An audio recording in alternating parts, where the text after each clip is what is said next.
I found it really hard when I first gave up racing. I think any sportsman does, you know, it's your whole life for so long and then all of a sudden it's gone, you know, your main focus. And I didn't put a leather suit on for 5 years, so I just had to get completely away to be able to forget about it, you know. And I rode off-road for, you know, for pleasure. And I got a call from Steve Plater one day and said, sorry, we need another guy teaching on track. I'd never taught anything in my life, but I found I had a knack for getting people to understand how to do it, you know. And so I did more and more of it. And in the beginning, obviously, there's people say, yes, so how do you stop wheeling through that chicane? Or, for example, or things like this. And I'll go, oh, I'm not sure, I'll let you know. I'll get out in the next session, figure it out, and I'll let you know. After 5 years of this, you build up a massive repertoire of, you know, things, how to explain, how to do things. So after about, I would say 10 people said, so you've got to put it in a book, you know. For example, this guy I really respect said to me, I play golf and I have all the golfing books, you know, trying to pick it up. I've come to do this sport and there's not a lot out there, and what is the opposite of what you teach. Why don't you put it in a book? And I took him seriously and committed to it.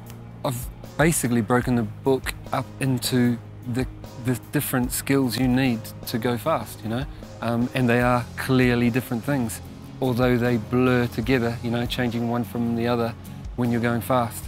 But that's basically it. It wasn't so much my decision, it's how the sport is, you know. You need to brake and focus on braking, so I've done one on braking. You need a corner entry, separate again, mid-turn, exit, it's all kind of, and then of course body position again is, although you're doing all those things, your body is part of that, you know, so I've made a body position section, separate again.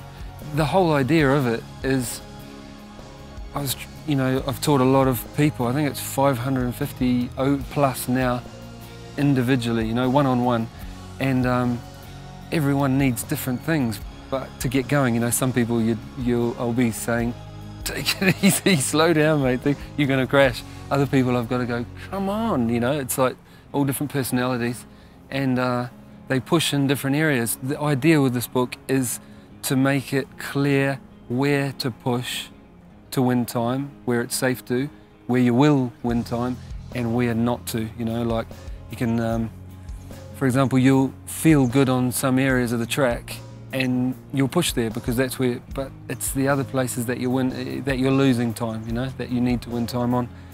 But also there's very dangerous areas where it's not worth trying to win time there. And there's other areas where, you know, you can win massive time and without risk, you know. I hate crashing, I hate hurting myself. The first 3.5 months I spent on a superbike, moving up from a small bike, I had 7 high sides, and some of them, I mean, you literally cry yourself to sleep, you know, swollen ankles, and in a foreign country, it's not fun. And I wish someone was around to tell me, explain the different style you need on a big bike from a small bike. And that's what I've aimed to do here, that dad can buy for his son, or, you know, some wifey can buy for her hubby that wants to go and ride on the track. And it is a big part of it. We all want to go and enjoy riding on the track without the crashes, you know, because it's expensive, but you can't afford the time off work if it's not your, you know, well, even if it is your profession, you can't afford the time off, you know, with injuries. I'm riding more now than I ever have, you know, and they're long days, but it is really rewarding to see the reaction on people's faces when they're going a lot faster. They're so happy, you know, they're going, look, you know what I'm saying, they come in and they've got the biggest grins on, and they're so thankful, they're really happy, and it's a buzz, you know, that side of it's good. But there's nothing as rewarding as working with the young fellas, you know, the young girls and guys, for example, in the European Junior Cup, which is my job, working with 14 to 19 years old next year anyway, 14 to 18-year-olds, and they haven't got the same habits as the older riders, you know. You only have to tell them once to have a go at something, maybe twice maximum, and they just get out there and do it. Also, it's so cute, you know. A young guy at the beginning of this year, a young American kid, he'd never been on a road bike before, and he'd only ridden little pocket bikes, you know, never been on a full-size bike.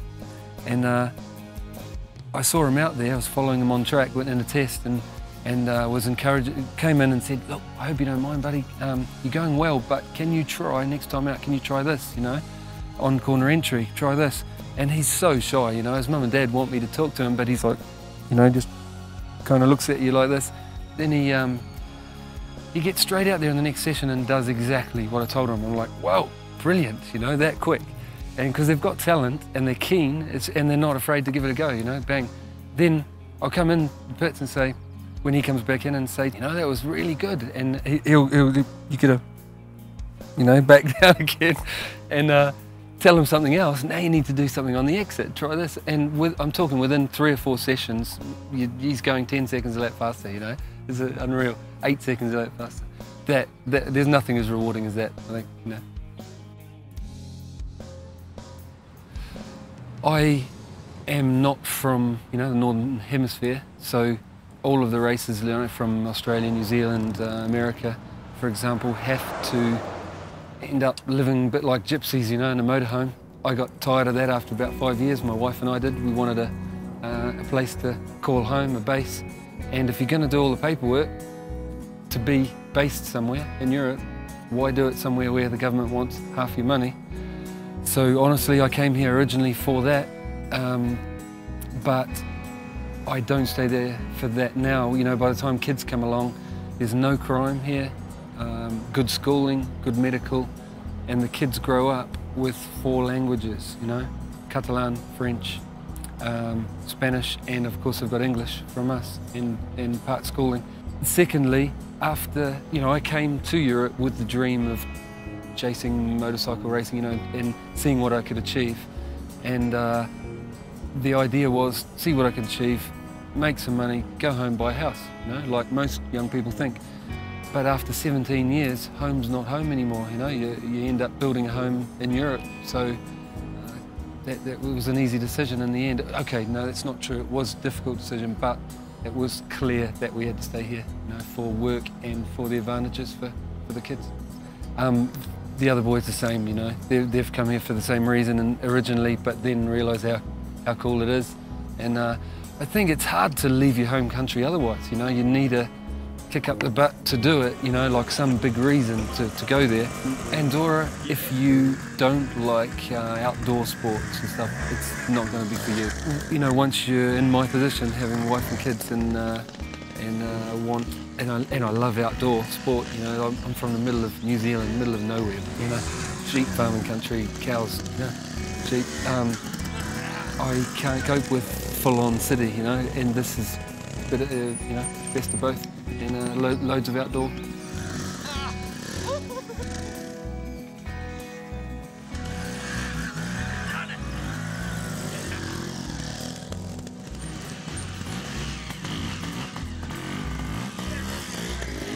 Got all this armour on, mate, because I'm too old to repair quick, and and don't have enough faith in my skill not to fall off the goal.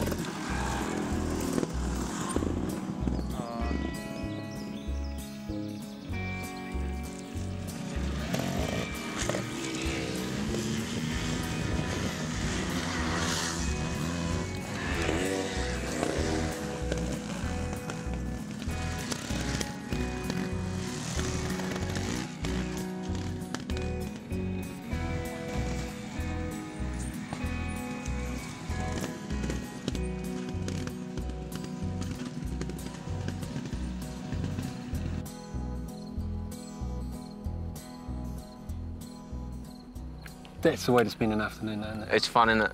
It's the thing is, there's so many tracks like that, isn't there? Just doesn't. Here, yeah, it just doesn't keep on going. Doesn't end. So no. It's like that rock we went to at the end. You could just spend all afternoon on the same one. The same one, yeah. No, it was good fun. Especially if we were good. We could. we'd be even able to spend longer and do more things, yeah, instead of riding the same track. But no, it was good to see. It's just so much fun, isn't it? It beats going to the gym and stuck in, you know. Yeah, training. You know. You're just having fun. Well, for most of my stuff, I cycle or run, but it's there to train. But this is, you're working hard, aren't you? Like you get off the bike and you're sweating and you're like, if you haven't. And it's throwing yourself at a good health. I know, and it's motivation to improve, and it's the skills and everything in it. So. And you can spend 2.5 hours. We struggle to spend 2.5 hours. At the you gym. spend 2.5 hours at the gym and you're bored, aren't you? Yeah, So. big style. No, it's good Apart fun. From tired, but. No, it's good fun. I enjoy it. Like I personally get some instruction from a real good trials rider, and you can like short track you know, like because we're not. Well, speaking of myself anyway, I'm not a real good level trials rider, and you spend an afternoon with him and just do stuff that you never thought you could do. You know? And basically, I feel the same about teaching on track, which I've done the last 5 years. They can get people with the biggest grins going, doing stuff they never thought they could do.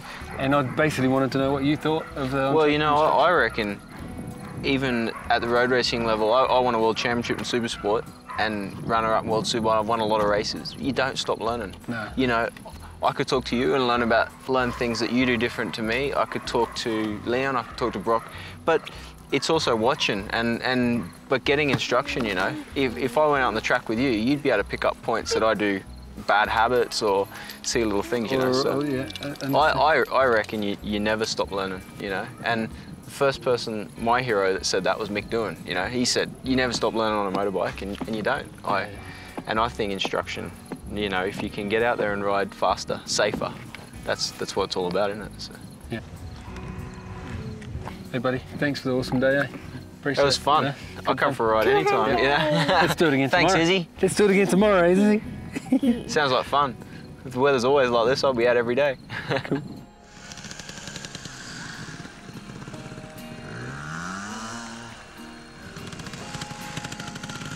We rode from my house, or our house, and a little practice track, and I bring the kids here, and it's kind of where I try and get them to progress, you know. We go and have basically Saturday mornings playing around and zero pressure, like I said, and just try and learn some skills, you know, have fun together as a family. Even Kirst, my wife's into it, so that's it. Hey, yes.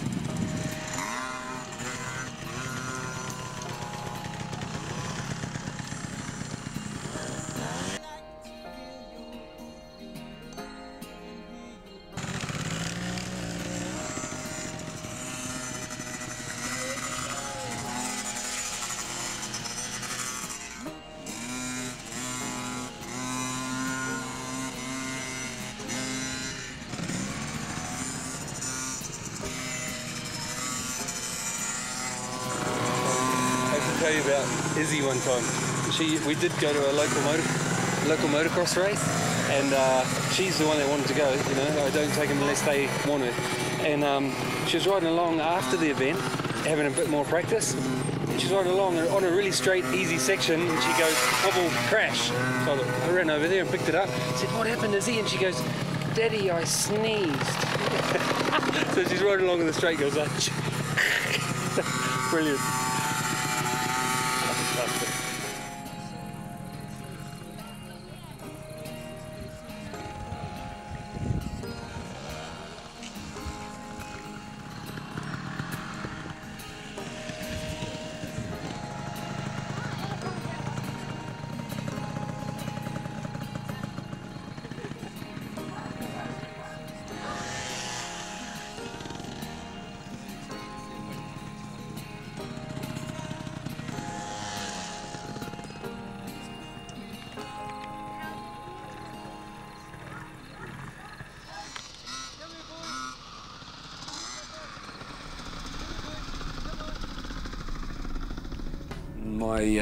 Our garden shed with my bikes, and in my bedroom wall I had posters of legends from back then, you know. It was like Hakan Karlqvist and Brad Lackey, Dave Thorpe, all the motocrossers when I was into that. And I would, you know, then later on the road racing guys, where, you know, Franco and Chini and stuff, the early 80s motocrossers and road racers, I aspired, you know, my dream was to ride one of those beautiful factory bikes, you know, because I really appreciate the technology, the machinery, ride one of them and I or Dad don't have to pay. You know, I didn't realise they paid me when I got there. Fantastic. No, so it's a dream come true to be able to ride them. Because my father is a blacksmith, knows nothing about the mechanical side, I had to learn, you know, as a kid, to work on my own bike, and then it progressed from there.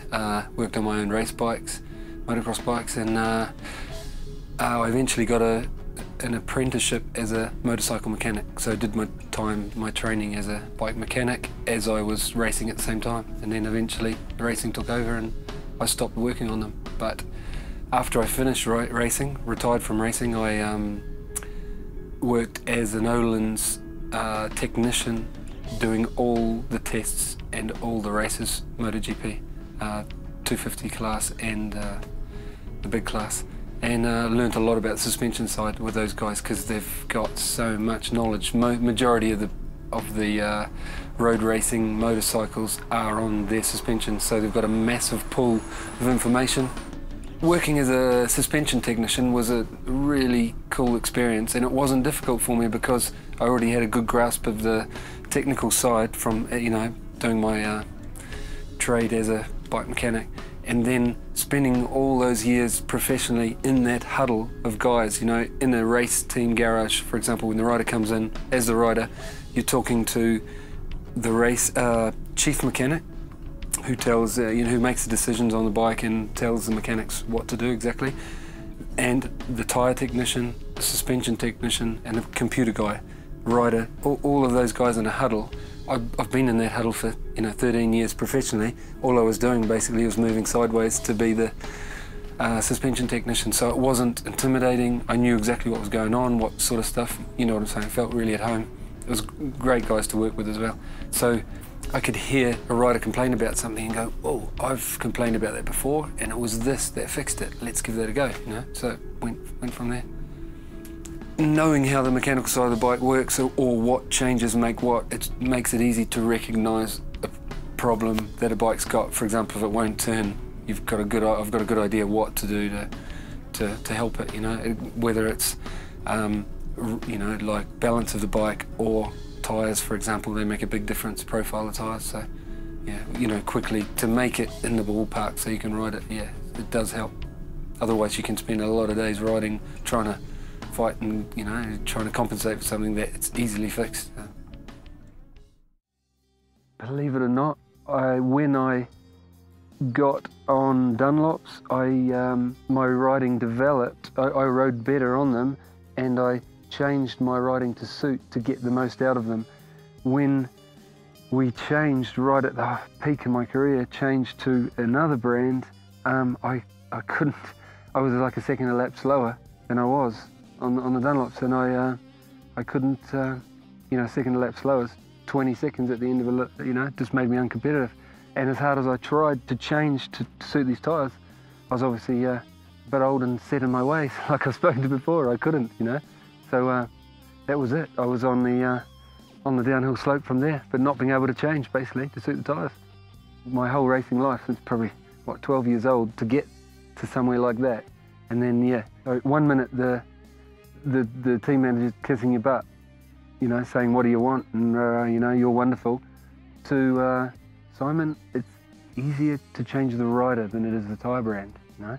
It's like pretty, you know, pretty hard to take at first. But like I said to you earlier, I feel so lucky that I got the opportunity, you know, to ride at that level on that machinery. So I've got absolutely no regrets. Like, it was a risk to even jump on that 500, to go from superbikes to jump on a 500 when I was offered it, because a lot of people, to put it bluntly, failed when they got on 500, and I managed to win, get 3 podiums on a 500. So I'm glad now in my 40s, early 40s, looking back, that I gave it a go and found out that I could do it.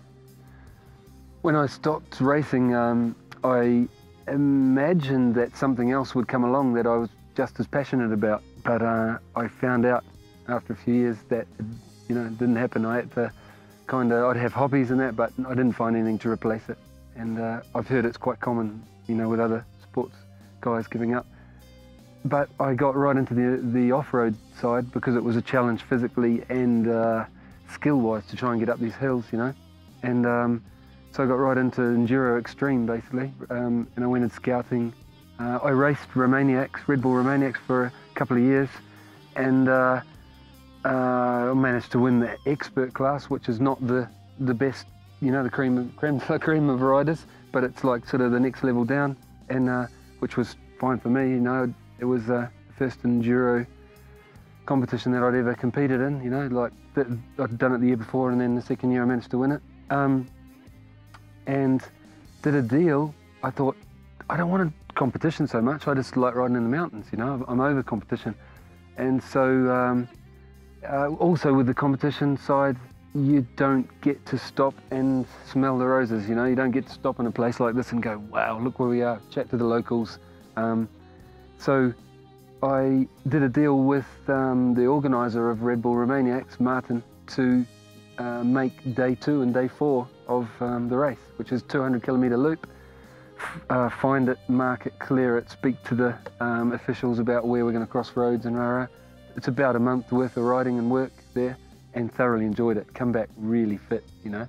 And during this, I came around the corner on a dirt bike, going to get fuel stopped, so we're not so much in the mountains anymore, more 2 other workers with me. And we're riding around a service road for a hydroelectric dam, big wide flat road, and come around a blind right-hand corner, about 60, I've looked at GPS, about 65 kilometres an hour, and the car was completely on my side of the road. So I locked up, went, oh God, you know, like this, no way through here. He was going to see me, he's going to see me. No, he's not, I'm going to go in here. So last minute I went, no, hung a left and was going to make it. I'm going, yeah, I'm going to make it, mate. I'm going to fly off the road on the wrong side, but missed his car. Then he wakes up and goes, reaction, you know. So I ended up going sideways straight into the front of the car and broke my back, and was honestly scariest moment of my life. Completely paralysed at the scene of the accident for 10 minutes, couldn't feel a thing, and it was extremely freaky. I'm talking, I just did not want to believe it, you know. I was like punching the road going, no, no, no, you know, no. And about 10 minutes later, I just got this extreme pain and like burning my whole legs, and that lasted about, I would say a couple of months. But I knew straight away that it wasn't cut, you know, like the whole, so I had hope straight away. It was a long old recovery from there, but I've got 8 screws, 2 bars over 5 vertebrae, fixing them all together. But my back is great. It's as strong as it was before. My legs are a little bit, I don't think they'll ever be what they were, but coordination and strength, but their life quality's back.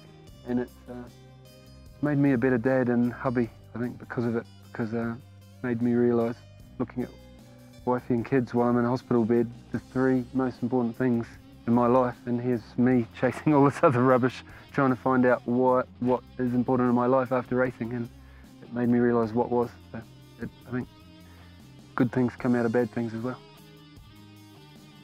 I don't ride on the street other than going from section to section on a dirt bike, or having a ride on a mate's new bike, for example, just to see what it's like, whether it's a, you know, no matter what it is, just because I'm curious. But I am extremely cautious on the road, because once you get your kick out of riding on the street, on the circuit, once you get your thrills riding on the circuit, I found out that you ride at such a much higher level on the track. You can get into the corners so much quicker that it's too dangerous to do that on the street. You know, you have to ride on the street, guessing who's going to pull out and you don't know what's around the corner. Where on the circuit, you can completely commit to the corner that you know is there. You know, so yeah, once you get that buzz from riding at that level, it's 2 things. You know you can't ride at that level on the street, and even if you ride at half that level, you're risking your life. So that's basically it. I get my thrills from riding on the track, and I don't ride on the street. That's it. Yes, of course. When I started sport, when I was young, Andorra, nobody ride trials. I was the first. I saw Otpi, which was world champion a few times, and he ride always in Barcelona. My dad drive me to Barcelona. He recorded in camera, and we saw on the TV what moves he did to jump over rocks. So it was very difficult, and I started in 1991. I was world champion in 2005, so I take a lot of years to learn to be on the top riders. then now I want to give the chance to the kids in Andorra to learn fast. Cool. So I think it's very important to have a good technique when you are young, because if not your level, you grow up on the level, but you have a limit. Me, I know that my limit is here. I cannot be better than that. Because when I was young, I don't train with somebody. Now I'm training 75 kids in Andorra, and most of them are better than me when I was young. So I'm sure that in a few years they beat me, of course. Cool. And the most important is say them that they have to enjoy the bike, and they have to train day by day, because you don't feel the difference one day by day. You have to feel that you are better from 1 year to the next year. Here is very easy. We jump over this rock, then we change mountain, and in 3 months we come back here. All kids feel that their level is one step high. Cool. So this gives them good motivation, and now four kids are riding on the Spanish Championship, and one of them, he's a Spanish champion with 8 years old. So I'm proud of him. I'm motivated to teach them all I know, technique and also physical, but I think they also learn from me about mental, because all sports, to be on the top, you have to be very clever. We met in the gym, In no? the gym, yes. Yeah. With John. John introduced us, I think. Eh? Yeah. It's funny. Actually, the guy. The guy. He's a guy a little bit older than us who was 6 times in the top 5 or 6 in the world in squash. So, which is he's a pretty fit guy. And I don't know about you, but he gave me a few lessons of that. It was unbelievable. Me, I lost a lot of money with him because he don't tell me how good he was. Really? And I was playing not bad, but not his level. And it looks like old man. And he say, okay, we go to play, and he was playing with the left hand with me, and I said, okay, he's not really good. And he say, okay, one match, 100 euros, who win, and he start playing with right hand, and he beat me 21-0. I thought I lost 300 euros in half an hour. So he's like a bull shark, but a squash shark. Yeah. Unbelievable. And he introduced us in the gym. Okay. But no, it just goes to show I had so much pleasure from him giving me lessons. Yeah. It was my first time I ever played, and he could just keep the ball just ahead of me, you know, so I could run. But he can do it just what you need, you know, keep it up the next level. Yeah. Oh well, let's go and have a barbie together if you're interested. Okay. With Chris also. Yeah. He's coming. Chris is coming. Yeah. Okay.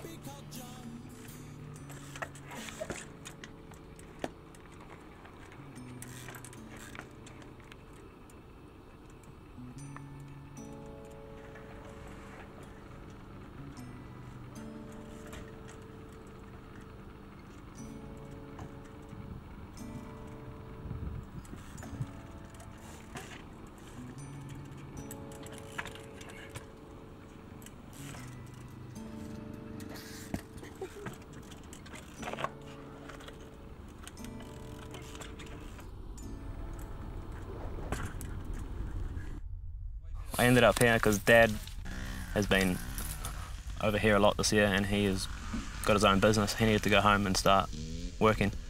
But my sponsor was looking for a place for me to stay, and Simon kindly offered for me to come and stay with him and his family for about a month, so that's been great. So we decided for me to stay here just in between the last round, because it would save a bit of money for my sponsor, and then Dad could go home and keep working. Or yeah, the jet lag, we tried to get here about a week before to recover, but sometimes like 2 weeks later you still find your sleeping patterns are out. Having a base in Europe, I know how good that is, because a few people looked after me when I first turned up here, like kind of, you know, with a stick with a little sack on the end of it, and travelled around. And to have someone that lives in an area that can show you about, have some fun, you know, ride a bike, and it makes a big difference, doesn't it? So, just Simon's done it like 10 years, 15 years, so he's been there, done that, he knows how to do it.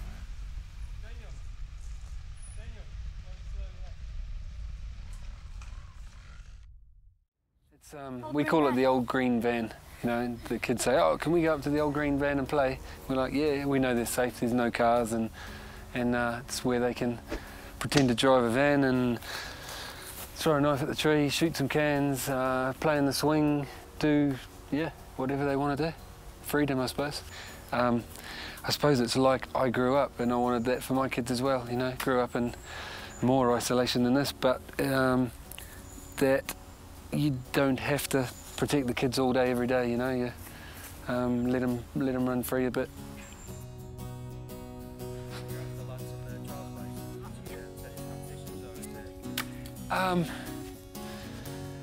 I'll be straight up. When I was younger, yeah.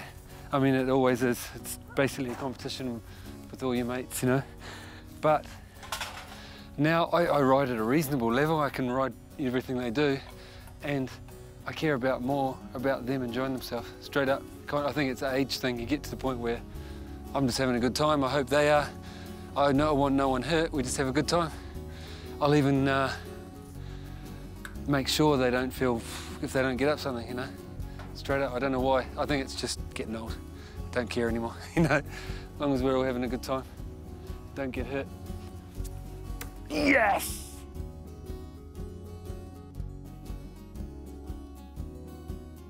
This is another day job of mine, working with European Junior Cup young riders as the trainer, mentor, and I've got to say it's one I really love.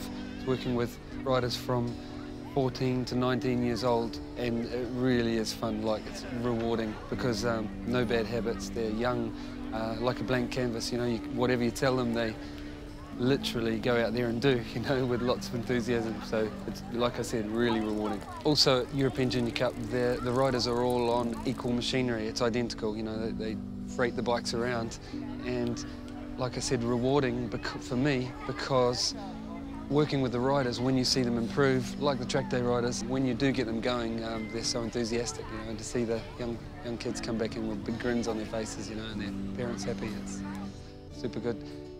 Simon brings it up and it makes sense as he talks about it, and it helps my riding and my understanding of everything.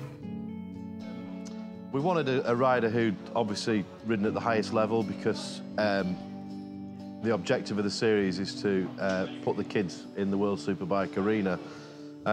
Simon obviously got the experience, but more importantly, we wanted somebody who was down to earth and a good communicator, and that was our primary objective. And secondly, you know, he's a nice guy and very approachable and knows his stuff, so he was the best man for the job. Well, Simon's officially the team coach, so in the short term, you know, his and our primary objective is to help them get quicker, safely. To be honest, it's been fantastic. You know, so much more than we expected.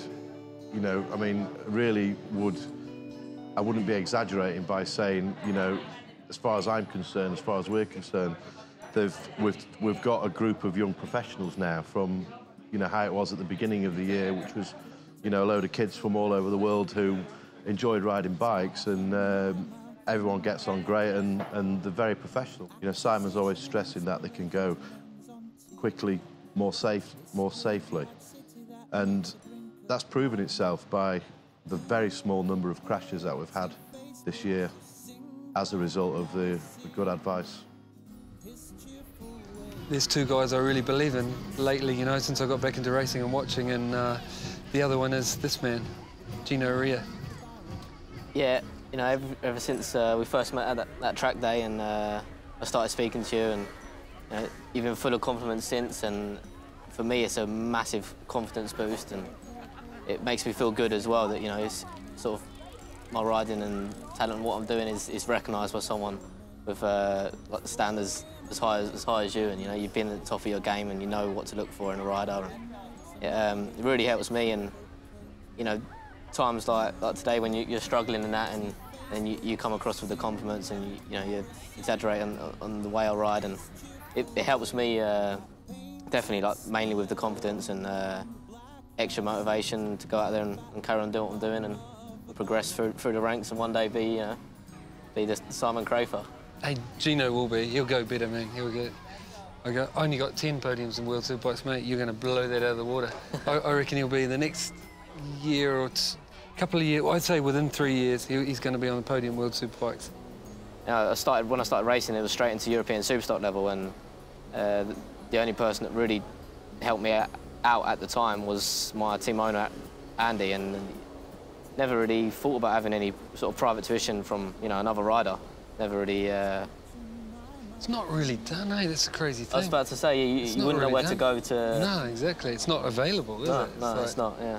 And the thing I've found, like, I think it's like with any sport, there's guys that can do it, but not all of them can explain how it works, how to do it. And I couldn't when I first started it. The tuition bit wasn't until I did a load of track days and was working with guys that say, "So, how do you do that? And my bike's wheeling there, and how do you stop that?" Then you go, "Oh, I'll do the next session, I'll figure it out, and I'll come back." Yeah. But 5 years of that, you end up with a heap of stuff, and that's what I've tried to put in it. Yeah, I think that's a huge thing that you can do is put across, you know, the basics that, you know, you don't think about yourself because you've done so many years of riding that everything seems natural to you. Yes. And I suppose when you get to this level where you're racing World Championship, European Championship, you don't really look for that private tuition. But I think it could benefit a lot of riders. Yeah. You know, I think the safety is a huge part of it. Just like what Simon was saying, going from a 250 to a 500, he didn't have no one there to tell him to get the bike upright and onto the big part of the tyre so he can open the gas. And like, as a rider, once you've learnt it, it seems quite obvious. But if you've got no one there to tell you and you're crashing because of it, and you know you've got no one to guide you, that is exactly what I suppose you're trying to portray. Man. You hit the nail on the head there.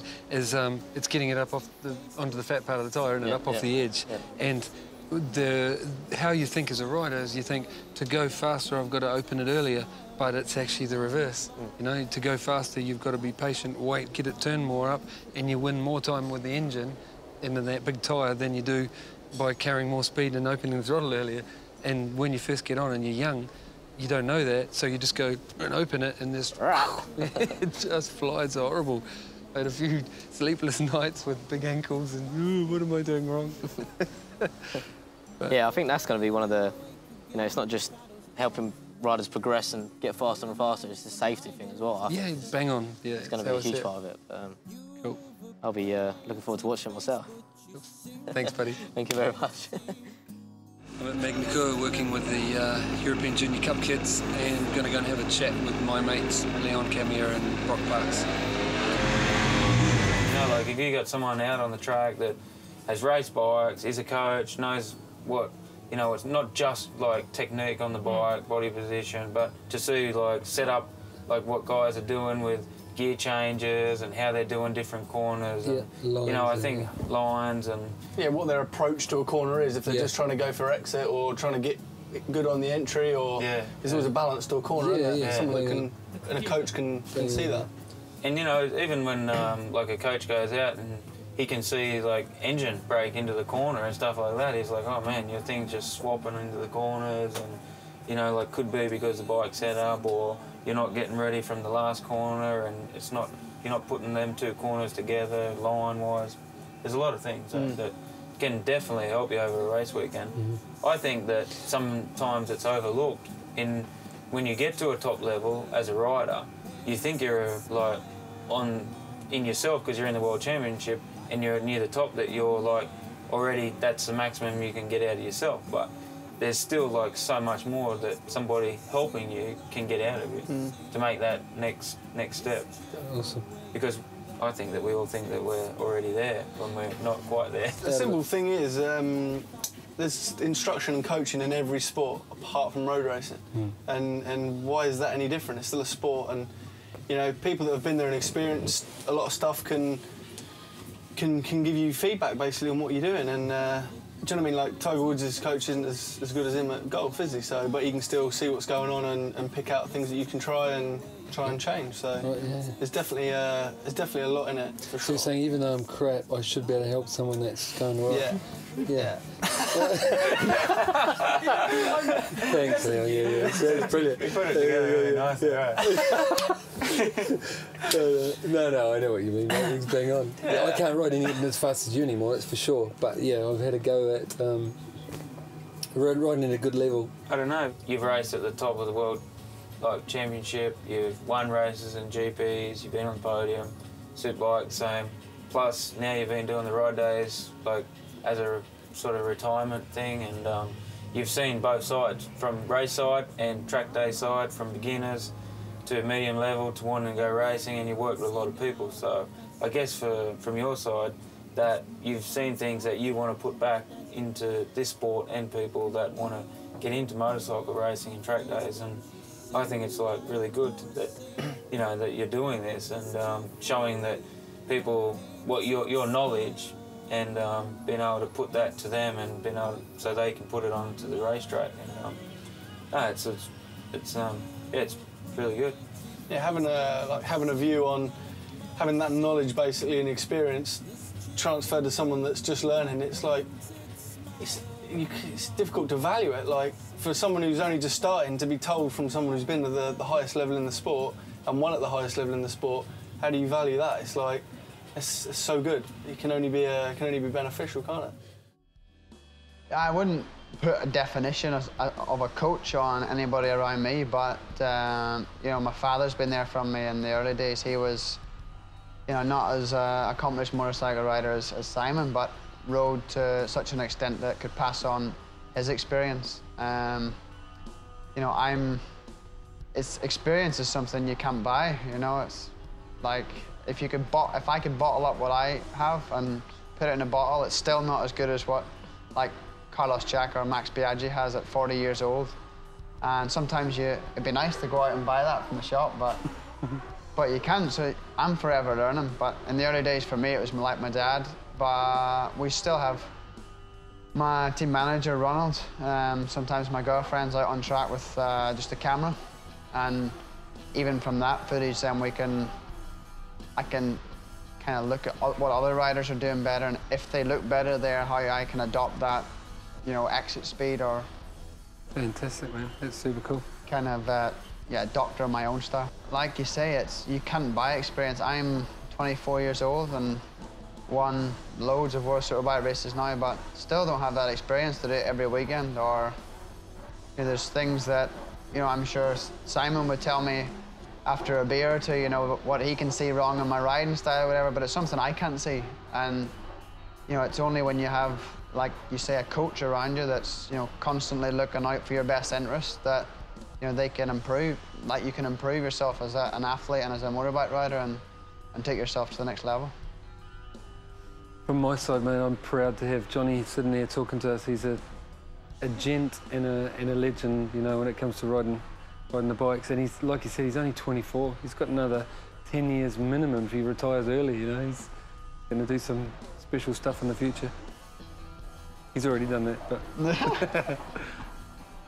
Like from as a young kid, like these kids here, and like most young kids that get a motorbike for Christmas or whatever, I just constantly watched DVDs. I remember my favourite. I'm lucky enough now to have a great energy drink sponsor in Red Bull, but back in the day, you rode the Red Bull Yamaha, and my favourite game at the time was probably the best motorbike game ever made was a game called GP 500. It was actually for the PC.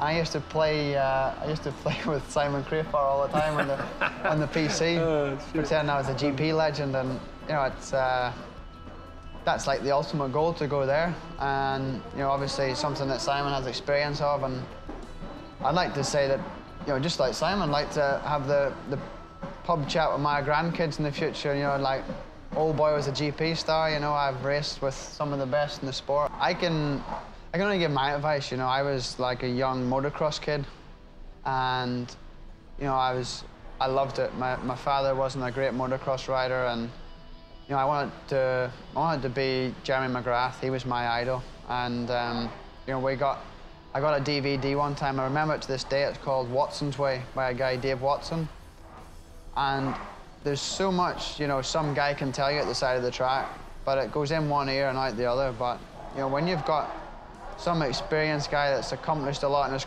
career, like Dave Watson, breaking things down to, like, the fundamentals. Like, some kids think they don't need to learn how to brake. I can brake or I can open the throttle, but with that, there's technique, and you can't just learn that. It's not automatic. I didn't learn it, and I grew up watching that video, and there's nothing like that for road racing. And, if I had a kid tomorrow, like, he's in a very, very fortunate place because, you know, I have that experience to pass on, but there's thousands of kids that want to race motorbikes, not just kids, but adults that want to find that extra 5 seconds a lap, because it's not 1 second you find when you get it right. You know, when you break it down to fundamentals, you improve your lap time so much, and you know, with the right coaching and with a DVD like this on the market, then make a lot of kids fast. Johnny, thanks for your time, mate. You're, like I said, you're a legend. No worries, Absolute man. Thank pleasure you. to have you here, eh? Yep, off to bed soon. Yeah.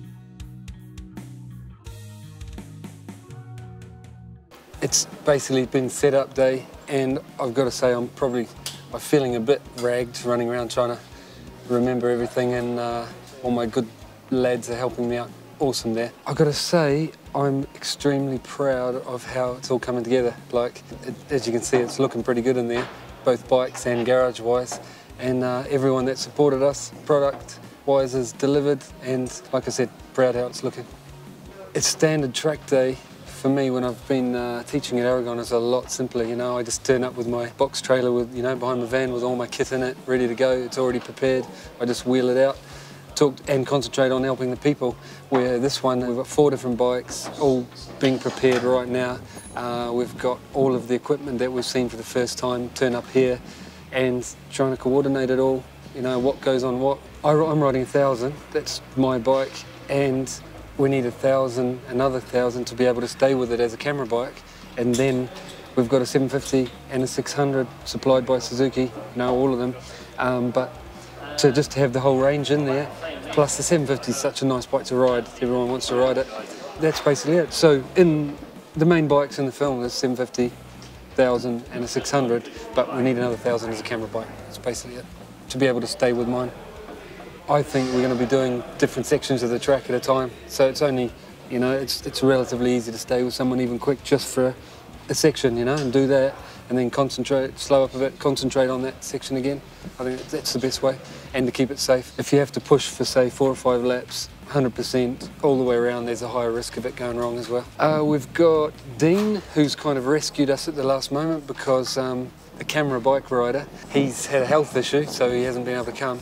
And I'm sure he's just as disappointed. So we've just not worried, run with it. And Dean, who was coming anyway to Spanner for us, I've ridden with him on track, he rides well, so he's just slotted into that job. Michael Neves, who's an MCN test rider, he knows what he's doing, he rides professionally.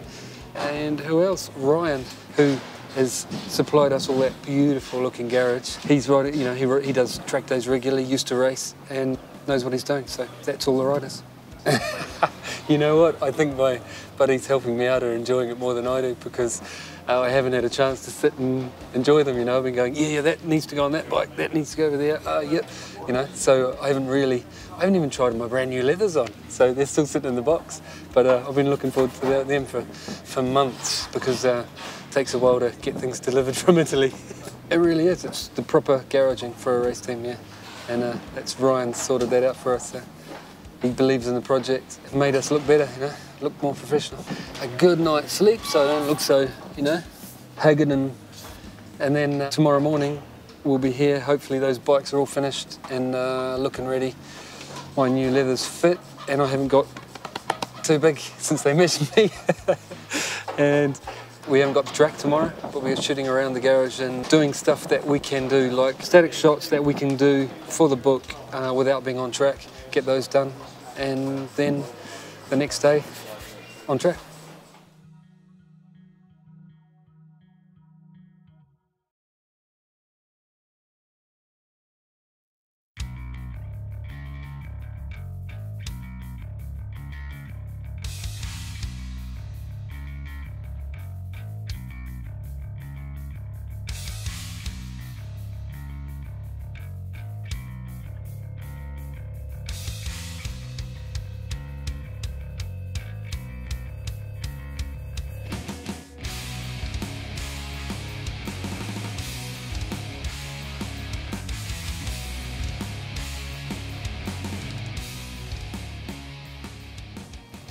I'm Simon Crafar, this is Motovudu, Dark Art of Performance.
So, what's this one for?